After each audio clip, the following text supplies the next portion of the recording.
first Guru, Samved, says that Lord is white-robed in the true age. Everyone desired truth, dwelt in the truth, and was absorbed in the truth.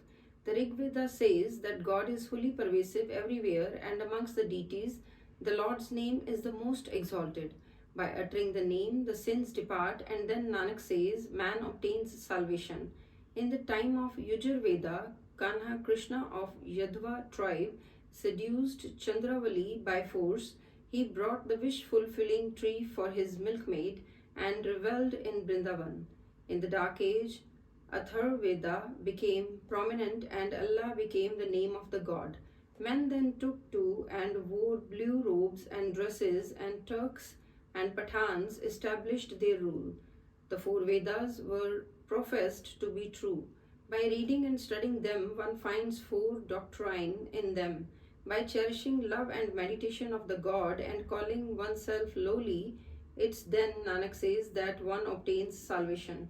Pauri, I am a sacrifice unto the true Guru, by meeting whom the Lord is remembered, who by his teaching provided the collyrium of enlightenment, whereby with these eyes I have seen the reality of the world. The merchants who leave the Lord and attach themselves to another are drowned. The true Guru is a ship but few there are who realize this. By his grace, he ferries the seekers across. Slok First Guru, the wool tree is straight like an arrow. It is very tall and very thick. Those several birds which come to it with hopes of fruit depart disappointed. Its fruit is insipid, flowers nauseating, and leaves useless. Nanak says, sweetness and humility is the essence of merits and virtues. Everyone bows for himself, none bows for other. If the thing is weighed in a balance, the side which descends, that is heavier. The sinners, like the deer hunter, bow twice as much.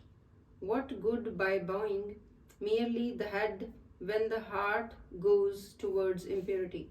First Guru, the Brahmin priest read scriptures, say prayers, and argue. They worship stones and sit in the trance like a heron. With their mouth they utter falsehood like the precious stones. Thrice daily the Gayatri they contemplate. Around their neck is the rosary, on their forehead the sacred mark, and on their head is a towel, and they have two loincloth. If they know the real nature of the Lord, then they will find that all these beliefs and rites are in vain. Nanak says, in the good faith, meditate on the Lord. Without the true Guru, man finds not the way. Pauri, leaving comely raiment and beauty in this world, the man departs. Of his good and bad deeds, man himself obtains the fruit. In this world, one may have issued one's heart, desired commands, but hereafter he shall go by a narrow path.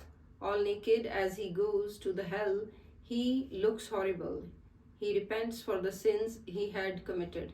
Slok First Guru, make compassion the cotton, contentment the yarn, continence the knot, and purity the twist. This is a sacred thread of self. If thou hast it, O Brahman, then put it on me. It neither breaks, nor it is soiled with filth, neither it is burnt nor lost. Nanak says, blessed are the mortals who go wearing such a thread on their neck. Thou buyest and bringest a thread for 4 shells, and seated inside the cooking space, puttest it on. The Brahman becomes the preceptor and whispers some instructions into the ears of the wearer. When the wearer dies, the thread falls and he departs without the thread. First Guru, man commits millions of thefts and millions of adulteries and utters millions of falsehoods and millions of abuses. He practices countless deceptions and villainies night and day with his fellow beings. The thread is spun from cotton, the Brahman comes and twists it. A goat is killed, cooked and eaten, then everyone says, put on the sacred thread. When it wears off, it is thrown away. Then another is put on again. Nanak says, the thread would not break if it had any strength. First Guru, by believing in name, honor arises and Lord's praise is the true sacrificial thread. Such a sacred thread is worn at the Lord's portal and it breaks not. First Guru, there is no thread for the sexual passion and no thread for the lust of woman. Because of this, man's beard is daily and ever spat upon. There is no thread for the feet and no thread for the hands. No thread there is for tongue and no thread for eyes. Without the thread, the Brahman himself wanders about. Twisting the threads, he puts them on others. He takes remuneration for performing marriages. Pulling out the calendar, he shows the ways.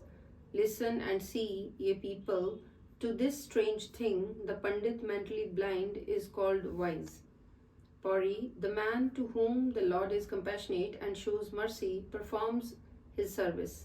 The servant whom the Lord causes to abide by his command serves him. By obeying his command, man becomes acceptable and attains the Lord's mansion. He who does that, what pleases the Lord, obtains a fruit his heart desires. He then goes to God's portal wearing robe of honor. Slok First Guru, thou takest cows and Brahmans, but the cow dung will not save thee.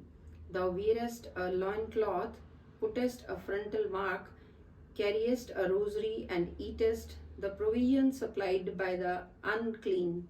O brother, within thou performest worship, outside thou readest Muslim books, adoptest their way of life. Lay aside thy hypocrisy, by taking God's name thou shalt swim across.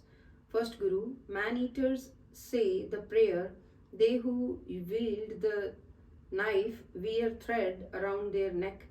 In their home the Brahmans sound the conch, they too have the same taste for their food. False is their capital and false their trade. By telling falsehood, they take their food. The abode of modesty and piety is far from them. Nanak says, falsehood is fully filling them all, with paste mark on their foreheads and loincloth with one end stuck up, and in the hand holding a knife, they butcher the world. Wearing blue clothes, they become acceptable by Muslim. By taking money from Muslims, they worship Puranas. They eat he-goats killed while uttering Kalma, Muslim text. They do not allow anyone to enter their cooking place. Plastering their kitchen, they draw a line around it. Over there come the false hypocrites and sit. They shout, foul not our kitchen, by your touch our food will be polluted. With the polluted body they commit evil deeds. With the impure mind they gargle their throat. Nanak says, meditate thou on the true Lord. If thou art pure of heart, then alone shalt thou attain the true one.